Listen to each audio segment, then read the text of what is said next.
I mentioned in a previous column that Japan has been performing well lately. This is not the story we are used to reading.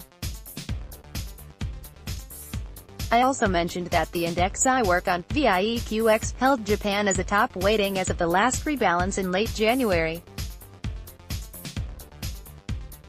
Why? What did our model see?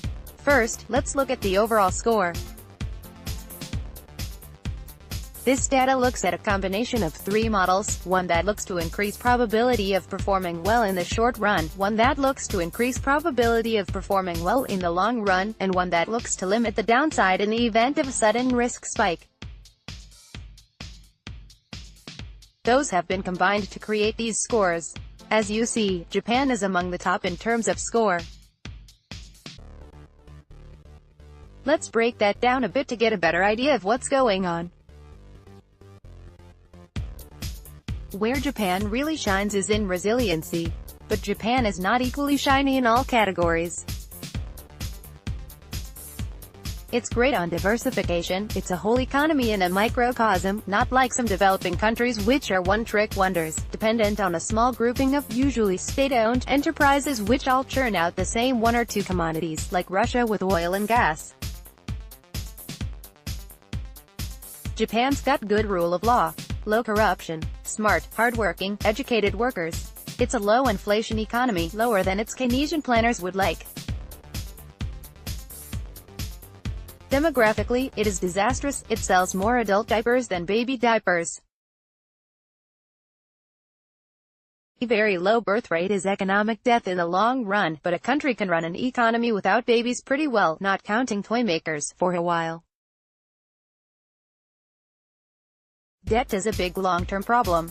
Japan is brittle because of debt.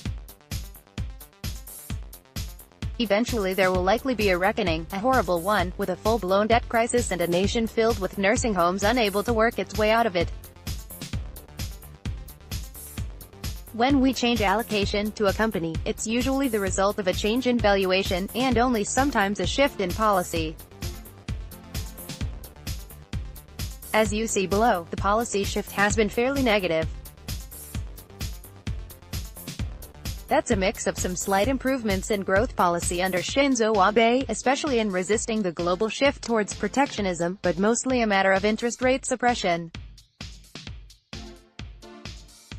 Japan cut bond yields a lot last year, which means that they have less room to cut them again this year.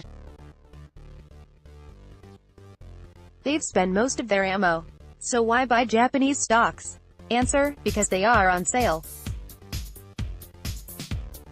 Japanese profits grew over 3% from the end of June to the end of December. Even more importantly, forecasted earnings for this year went up almost 7%. That's the key. Investment is about the future. Japan is no shining star for ultra-long-term growth. It's more like a stable, for now, earnings delivery system, which you buy when it's on sale and sell when it's overbought.